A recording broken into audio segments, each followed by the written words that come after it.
चलिए स्टार्ट करते हैं आज का टॉपिक अपना कैश फ्लो स्टेटमेंट का। सबसे पहले बात ये करेंगे कि हम कैश फ्लो स्टेटमेंट क्यों बनाते हैं। तो कैश फ्लो स्टेटमेंट बनाने के पीछे मोटिव ये होता है कि जब हम कैश का बैलेंस जानना चाहते हैं किसी कंपनी का, तो हमारे दिमाग में सबसे पहले बैलेंस शीट आती है। तो बैलेंस शीट का जब भी हम कैश बैलेंस देखते हैं तो हम देखते हैं सिर्फ डिफरेंस कि हाँ भाई हमारे कैश का ओपनिंग और क्लोजिंग कैश बैलेंस का डिफरेंस कितना है। यानी लास्ट ईयर जो हमारा कैश था और जो करंट ईयर में कैश है, बस वो हमें ये बताता है कि या तो इतना इंक्रीज हुआ है या इतना डिक्रीज हुआ है। लेकिन उसके पीछे का रीजन क्या है, उस इंक्रीज का या उस डिक्रीज का जो है वो रीजन क्या है, वो रीजन हमें बैलेंस शीट हमें नहीं बताता। बैलेंस शीट से डिफरेंस नजर आ सकता है आपको, लेकिन कैश का रीजन पता नहीं चलेगा कि बिजनेस की ऐसी कौन कौन सी एक्टिविटीज थी या बिजनेस ने ऐसे क्या ऑपरेशंस किए हैं जिनकी वजह से कैश में ये जो फ्लक्चुएशन हुआ है वो आया है। ठीक है, तो इसके लिए हम कैश फ्लो बनाते हैं, जिससे हमें ये पता चलता है कि कैश में कौन कौन सी एक्टिविटीज में हमने कैश इन्वॉल्व है हमारा और किस तरीके से उसका डिफरेंस आया है। तो सबसे पहले अगर एक्टिविटीज या रीजंस की हम बात करें तो 3 एक्टिविटीज में हमने इसको डिवाइड किया है: ऑपरेटिंग एक्टिविटी, इन्वेस्टिंग एक्टिविटी और फाइनेंसिंग एक्टिविटी। ठीक है, आज के लेक्चर में केवल हम ऑपरेटिंग एक्टिविटी इंक्लूड करके चलेंगे। ठीक है, देन नेक्स्ट लेक्चर में हम लेंगे इसमें इन्वेस्टिंग और फाइनेंसिंग एक्टिविटी। अगर मैं ऑपरेटिंग एक्टिविटी की बात कर रहा हूं तो ये सिंपली रिलेटेड होती है डेली ऑपरेशंस से। ठीक है, जो बिजनेस के डे टू डे ऑपरेशंस होते हैं, डेली ऑपरेशंस जो रेवेन्यू नेचर के होते हैं, हम उनकी बात करते हैं, जिसमें अपना एक तो P&L अकाउंट आता है। ध्यान रखना है यहाँ पे कि हम जब ऑपरेटिंग एक्टिविटी की बात करेंगे तो हम उन सभी अकाउंट्स के बारे में बात करेंगे जो P&L में आते हैं। ठीक है, उसके बाद हम बात करेंगे करंट असेट्स की, ये भी हमारे डे टू डे ऑपरेशंस में इंक्लूड होते हैं, और करंट लायबिलिटीज की, ये भी हमारे डे टू डे ऑपरेशंस में इंक्लूड होते हैं। ठीक है, तो यहां पर ऑपरेटिंग एक्टिविटी का मतलब है ऑपरेशंस से रिलेटेड है, जो P&L में आएंगे, करंट असेट्स में और करंट लायबिलिटीज में आएंगे।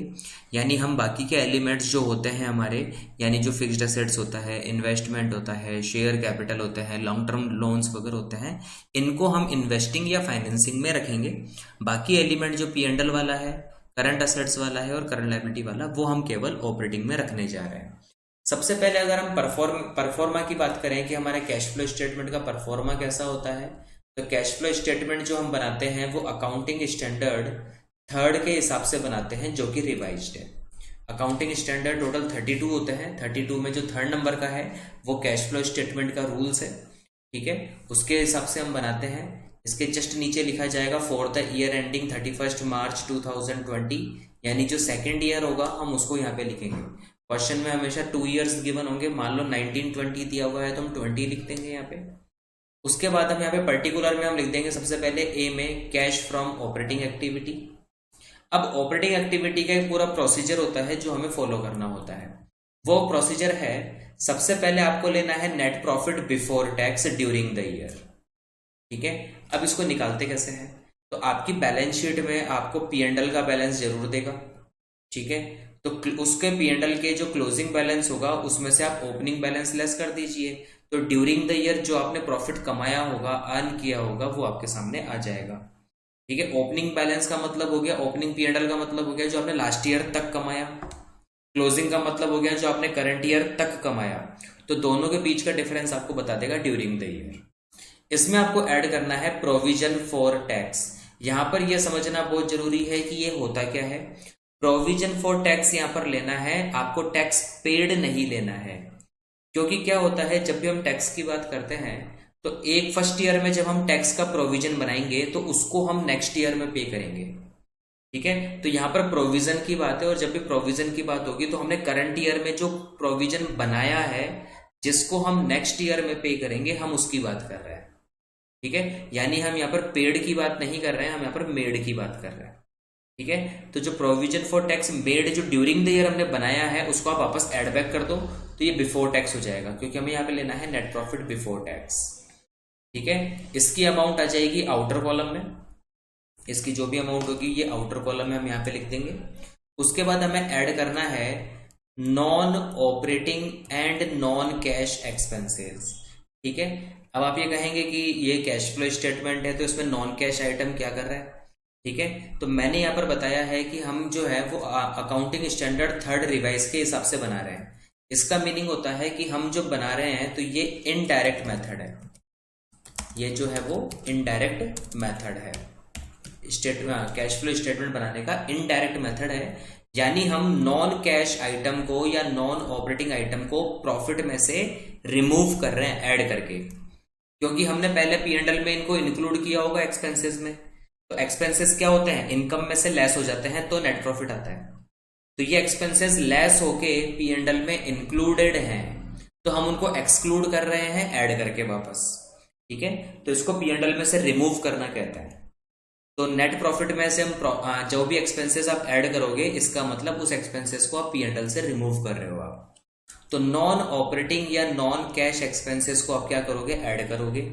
ये क्या होते हैं, ऑब्वियस बात है, ऐसे एक्सपेंसेस जिसमें कैश इन्वॉल्व नहीं होगा।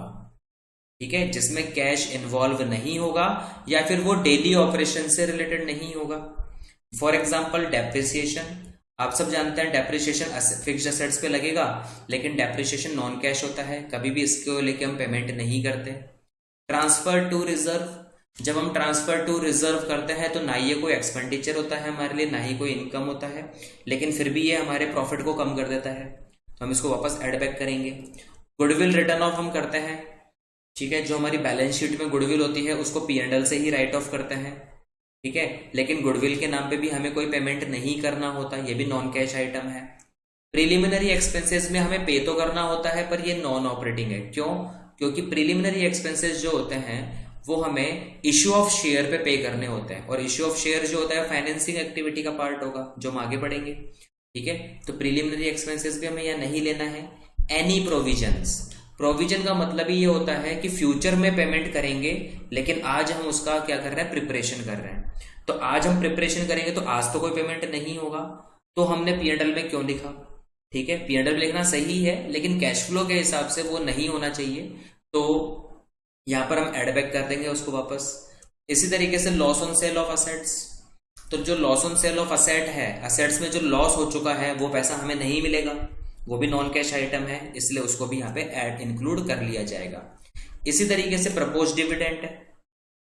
प्रपोज्ड डिविडेंड का मतलब ही यही है कि कंपनी ने इस साल डिविडेंड डिक्लेयर किया है, वो पे नेक्स्ट ईयर करेगी। तो करंट ईयर में हमने डिक्लेयर किया, लेकिन उसको P&L से हमने कम कर दिया, जो कि कैश के हिसाब से गलत है। ठीक है, तो हम उसको भी क्या कर देंगे, लेस कर देंगे। इसी तरीके से इंटरिम डिविडेंड, तो इंटरिम डिविडेंड भी क्या होता है, हम करंट ईयर में ही डिक्लेयर करते हैं और करंट ईयर में ही पे करते हैं। ठीक है, लेकिन डिविडेंड का जो भी पार्ट होगा वो शेयर से रिलेटेड है, बिजनेस की डे टू डे एक्टिविटी से रिलेटेड नहीं है, इसलिए ये फाइनेंसिंग एक्टिविटी का पार्ट है, ऑपरेटिंग एक्टिविटी का पार्ट नहीं है। सेम इंटरेस्ट ऑन डिबेंचर, जब हम डिबेंचर से कोई लोन लेते हैं तो बदले में डिबेंचर होल्डर को इंटरेस्ट देंगे, तो ये बिजनेस का तो कोई एक्टिविटी वाला पार्ट है नहीं, ऑपरेटिंग एक्टिविटी वाला पार्ट है ही नहीं, तो इसको भी हम ऐड बैक करके चलेंगे। तो कुछ एग्जांपल्स मैंने यहाँ पे लिए हैं जो नॉन ऑपरेटिंग एक्सपेंसेस में आएंगे, इन सबको टोटल करके इनर कॉलम में टोटल करके हम आउटर कॉलम में ऐड कर देंगे। ठीक है, ये पहला स्टेप है हमारा, नेट प्रॉफिट लेना है, नेट प्रॉफिट बिफोर टैक्स लेंगे, उसके बाद नॉन ऑपरेटिंग या नॉन कैश एक्सपेंसेस हम ऐड बैक कर देंगे। देन इसके बाद लेस करना है आपको नॉन ऑपरेटिंग इनकम। ऑब्वियस बात है, ऐसी कोई भी इनकम जो बिजनेस की डे टू डे ऑपरेशन से हमने अर्न नहीं किया है। मान लो अगर हमें कहीं से इंटरेस्ट मिला है, तो जो वो इंटरेस्ट हमें मिलेगा, तो वो इंटरेस्ट हमने बिजनेस से तो नहीं कमाया होगा, कोई इन्वेस्टमेंट से कमाया होगा, इन्वेस्टमेंट से हमने डिविडेंड कमाया होगा, अर्न किया होगा, या फिर कोई प्रॉपर्टी हमने सेल किया होगा, असेट्स किया होगा, तो उस पर जो प्रॉफिट हुआ होगा वो। तो इन सबको हम कह सकते हैं कि ये हमने कोई अदर एक्टिविटी से अर्न किया है, बिजनेस एक्टिविटी से अर्न नहीं किया है, इसलिए हम इसको हमारी एक्टिविटी में से लेस कर देंगे। ठीक है, इसीलिए इसको इनडायरेक्ट मेथड बोलते हैं। ठीक है, जो नॉन ऑपरेटिंग एलिमेंट्स होते हैं उनको रिमूव करना। ठीक है, इसके बाद हमें क्या करना है, जो हमारा टोटल आएगा एड लेस करने के बाद, उसे हम कहेंगे कैश फ्लो अगर पॉजिटिव आंसर आया तो, या फिर कैश यूज्ड अगर नेगेटिव आंसर आया तो, बिफोर एडजस्टिंग वर्किंग कैपिटल। ये वाला जो टोटल होगा, ये टोटल हमारा कहलाएगा कैश फ्लो या used before adjusting working capital. इसके बाद आपको काम करना है, ऐड करना है अगर करंट असेट्स में डिक्रीज होता है तो। करंट असेट्स जब भी डिक्रीज होगी, ऑब्वियस बात है, वैसे आप ये समझ सकते हो कि ये लॉस है, और करंट लायबिलिटी इंक्रीज होगी तो ये भी लॉसेज हैं, तो आप ऊपर देख सकते हो एक्सपेंसेस को हम ऐड कर रहे हैं तो लॉसेस को भी ऐड करेंगे। ठीक है, प्रॉफिट को हम क्या कर रहे हैं, लेस कर रहे हैं, तो यहाँ पर प्रॉफिट को भी हम लेस करेंगे। या ऐसे भी हम समझ सकते हैं कि जब हम डिक्रीज करते हैं करंट असेट्स को तो मनी हमारे पास आता है। जैसे मान लो स्टॉक कम हो गया तो ऑब्वियस बात है हमने सेल किया होगा, डेटर्स कम हो गया तो इसका मतलब है कि डेटर से हमें पैसा मिल गया होगा, तो जो पैसा आ रहा है उसको ऐड कर दो। ऐसे लायबिलिटी इंक्रीज होगी तो हमने कहीं से शॉर्ट टर्म लोन लिया होगा, पैसा आएगा तो ऐड कर दो। इसी तरीके से माइनस कर दो just opposite, increase in current assets या डिक्रीज इन करंट लायबिलिटी। देखा जाए तो दोनों प्रॉफिट होते हैं, दोनों प्रॉफिट होते हैं तो उनको लेस कर दो। या फिर जब असेट्स इंक्रीज होता है तो हमें पेमेंट करना होता है। स्टॉक इंक्रीज होगा, हमने परचेज किया होगा तो हमने पेमेंट किया होगा। इसी तरीके से कोई लायबिलिटी कम हो गई, डिक्रीज हो गया, तो हमने उस लायबिलिटी को पेमेंट कर दिया होगा। ठीक है, तो इसको आप माइनस कर दीजिए। इसके बाद जो टोटल आएगा उसमें केवल एक लास्ट एलिमेंट आपको लेस करना है, टैक्स पेड। ठीक है, टैक्स मेड मैंने ऊपर समझा दिया था। टैक्स पेड का मतलब ये वो है जो लास्ट ईयर वाला है, जो लास्ट ईयर वाला प्रोविजन होगा वो हमने करंट ईयर में पे किया होगा, हमें वो यहाँ पे लेस करना है। ठीक है, उसके बाद आपके पास जो टोटल आएगा ये आएगा पॉजिटिव आंसर तो कहलाएगा कैश फ्लो, या नेगेटिव आंसर कहलाएगा cash used from operating activity, ये आपका निकल जाएगा। ठीक है, इसके बाद हमारे फॉर्मेट में फाइनेंसिंग और इन्वेस्टिंग एक्टिविटी भी है, ये नेक्स्ट लेक्चर में हम बात करेंगे। ठीक है, एक यहाँ पर एक छोटा सा एक एलिमेंट मैं आपको बता दूं कि अगर आपको ऑपरेटिंग एक्टिविटी को याद रखना है तो केवल आप इतना सा याद रखो, आपका पूरा ऑपरेटिंग एक्टिविटी याद हो जाएगा। यहां पर सबसे पहले है एनपीबीटी, एनपीबीटी का मतलब है net profit before tax, plus करना है आपको एनओई, एनओई का मतलब हो गया नॉन ऑपरेटिंग एक्सपेंसेस, माइनस करना है NOI non operating income, plus या माइनस करना है डब्ल्यूसी यानी कि वर्किंग कैपिटल। वर्किंग कैपिटल में करंट असेट्स और करंट लायबिलिटी आते हैं जो मैंने इंक्रीज डिक्रीज बताया था, और लास्ट में आपको लेस कर देना है टैक्स पेड। तो केवल अगर हम इतना सा याद रखेंगे तो हमें पूरा का पूरा ऑपरेटिंग एक्टिविटी याद हो जाएगा। ठीक है, इसके बाद इसको क्वेश्चन से सोल्व आउट करेंगे आज। तो क्वेश्चन से जब सोल्व आउट करेंगे तो एक क्वेश्चन आपके सामने है कि मान लीजिए कि कंपनी है Charles Limited made a profit of 1 lakh rupees after charging depreciation of 20,000 on assets and a transfer to general reserve of rupees 30,000। The goodwill amortized was 7,000 and gain on sale of machinery was 3,000। तो यानी कुछ elements हमें दिए हुए हैं कि company ने जो प्रॉफिट अर्न किया है वो 1 लाख रुपए है, इसमें डेप्रिसिएशन चार्ज हो चुका है 20,000 का, ट्रांसफर टू जनरल रिजर्व हो चुका है 30,000 का, गुडविल हमने अमोर्टाइज यानी कि हमने रिटर्न ऑफ कर दिया है 7,000 का, और हमें सेल ऑफ मशीनरी से गेन यानी प्रॉफिट हुआ है 3,000 का। इसके अलावा अदर इंफॉर्मेशन क्या है हमारे पास, जो हमारे पास चेंजेस दिया हुआ है करंट असेट्स और करंट लायबिलिटीज में वो हमें दिया हुआ है कि जो ट्रेड रिसीवेबल है वो इंक्रीज हुआ है 3,000 से। तो ट्रेड रिसीवेबल हमारा करंट असेट्स होता है, करंट असेट्स इंक्रीज हो रहा है, प्रॉफिट हो रहा है, तो ऑब्वियस बात ये माइनस होगा। ट्रेड पेबल हमारी लायबिलिटी होती है, ये भी इंक्रीज हो रहा है तो लायबिलिटी का इंक्रीज होना प्लस होता है। प्रीपेड एक्सपेंसेस करंट असेट्स होंगे, ये इंक्रीज होगा तो माइनस हो जाएगा, और आउटस्टैंडिंग एक्सपेंसेस हमारी करंट लायबिलिटीज होती है, अगर ये कम होगा तो ये माइनस हो जाएगा। आपको कैलकुलेट करना है कैश फ्रॉम ऑपरेटिंग एक्टिविटी। तो देखते हैं इसको कैसे सॉल्व करेंगे। फॉर्मेट आप देख सकते हो, सबसे पहले मैंने ऊपर कैश फ्लो स्टेटमेंट लिख दिया है ना, अकाउंटिंग स्टैंडर्ड 3rd रिवाइज्ड। इसके नीचे लिख देंगे फॉर द ईयर एंडेड 31 मार्च, और जो भी हमें ईयर क्वेश्चन में दिया हुआ होगा वो हम लिख देंगे। इसके बाद ए पॉइंट में हमारा आ जाएगा कैश फ्रॉम ऑपरेटिंग एक्टिविटी। इसमें हम सबसे पहले लेते हैं net profit, NPBT, net profit before tax. तो प्रॉफिट हमें यहाँ पे सीधा सीधा 1 लाख दिया हुआ है और पूरे क्वेश्चन में कहीं पर भी टैक्स की बात नहीं है, तो ये 1 लाख ही हमारा एनपीबीटी माना जाएगा। इसके बाद इसमें ऐड किया जाता है एनओई यानी कि नॉन ऑपरेटिंग एक्सपेंसेस। ठीक है, इसमें क्या क्या हमें दिया हुआ है, फर्स्ट लाइन में आप देख सकते हो हमें डेप्रिसिएशन दिया है, ट्रांसफर टू जनरल रिजर्व दिया है और गुडविल दिया है। 3 एलिमेंट हमारे पास ऐसे हैं जो नॉन ऑपरेटिंग एक्सपेंसेस हैं, जिसमें हमें कैश पेमेंट नहीं करना होता। Depreciation, transfer to general reserve, और लास्ट में क्या दिया हुआ था, गुडविल। गुडविल रिटर्न ऑफ भी लिख सकते हैं, अमोर्टाइज्ड भी लिख सकते हैं। डेप्रिसिएशन का अमाउंट हमें दिया हुआ है यहाँ पे 20,000, ठीक है। ट्रांसफर टू जनरल रिजर्व हमें दिया हुआ है 30,000 और गुडविल के 7,000। तो 3 एलिमेंट ऐसे हैं जो एनओई के लिए हमें दिए हुए हैं। तो 57,000 हमारा बाहर आ जाएगा टोटल, और ये टोटल लगा देंगे हम 1,57,000। इसके बाद हमारे पास यहाँ पे लेस करना है हमें नॉन ऑपरेटिंग इनकम्स। तो नॉन ऑपरेटिंग इनकम्स में हमें एक एलिमेंट दिया हुआ है यहाँ पे gain from sale of machinery. तो सेल ऑफ मशीनरी केवल एक ही एलिमेंट है, तो हम डायरेक्ट बाहर लिख सकते हैं। माइनस का है, ये लेस का है, ब्रैकेट में रखना 3,000।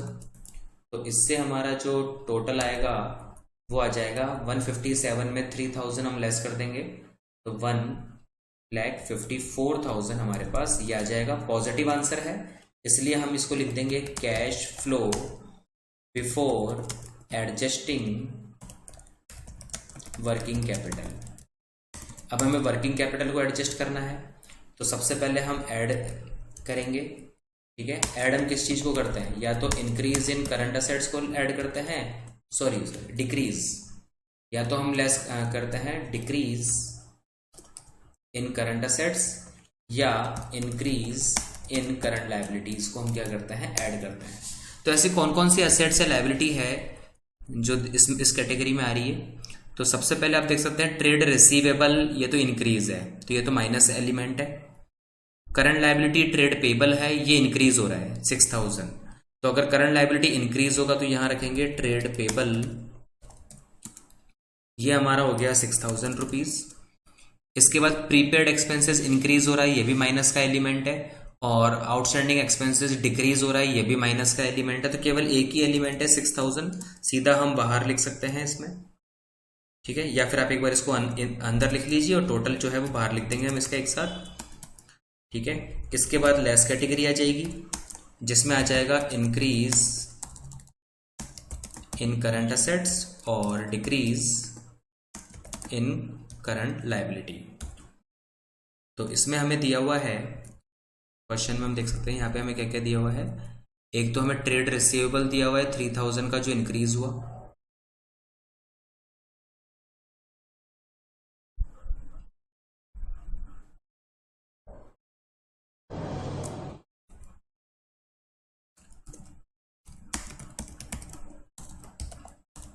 ट्रेड रिसीवेबल्स हमें दिया हुआ है 3,000 रुपीज, ये माइनस में है, ब्रैकेट आ जाएगा। इसके बाद ट्रेड रिसीवेबल के बाद ट्रेड पेबल हमारा हो ही गया है। प्रीपेड एक्सपेंसेस भी क्या है हमारा, इंक्रीज में है, तो प्रीपेड एक्सपेंसेस इंक्रीज में है, तो ये भी माइनस में आ जाएगा हमारा 200। इसके अलावा प्रीपेड के अलावा आउटस्टैंडिंग एक्सपेंसेस है हमारा, ये करंट लायबिलिटी है लेकिन ये डिक्रीज हो रहा है, इसलिए ये नेगेटिव आ जाएगा 2,000 रुपीज, ठीक है।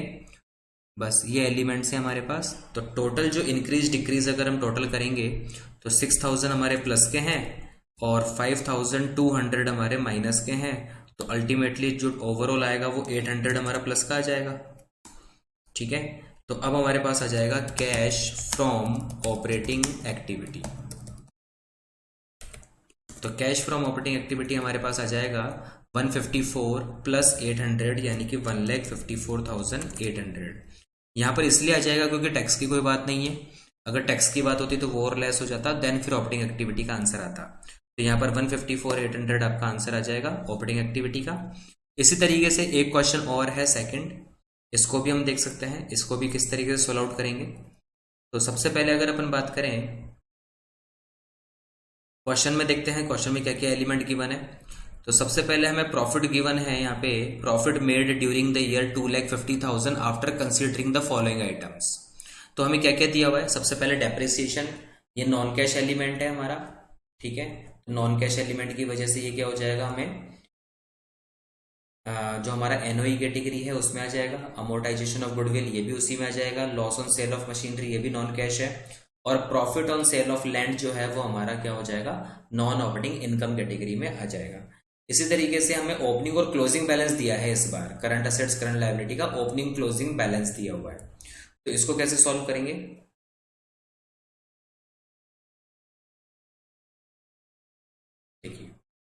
तो सबसे पहले ऑपरेटिंग एक्टिविटी में हम लिख देंगे नेट प्रॉफिट बिफोर टैक्स। तो जो हमें क्वेश्चन में गिवन है 2,50,000 एड नॉन ऑपरेटिंग एक्सपेंसेस। तो नॉन ऑपरेटिंग एक्सपेंसेस में हम ले सकते हैं यहाँ पे एक तो डेप्रिसिएशन जो कि आ गया 10,000 का। उसके बाद हमें दे रखा है goodwill return of 5,000, loss on sale of machinery यह आ जाएगा आपका 7,000। ये तीन एलिमेंट आपके एनओई के हैं। टोटल हो गया आपका 22,000, दोनों को ऐड करके हो जाएगा 2,72,000। उसके बाद लेस कैटेगरी आ जाएगी आपके पास एनओआई यानी कि नॉन ऑपरेटिंग इनकम।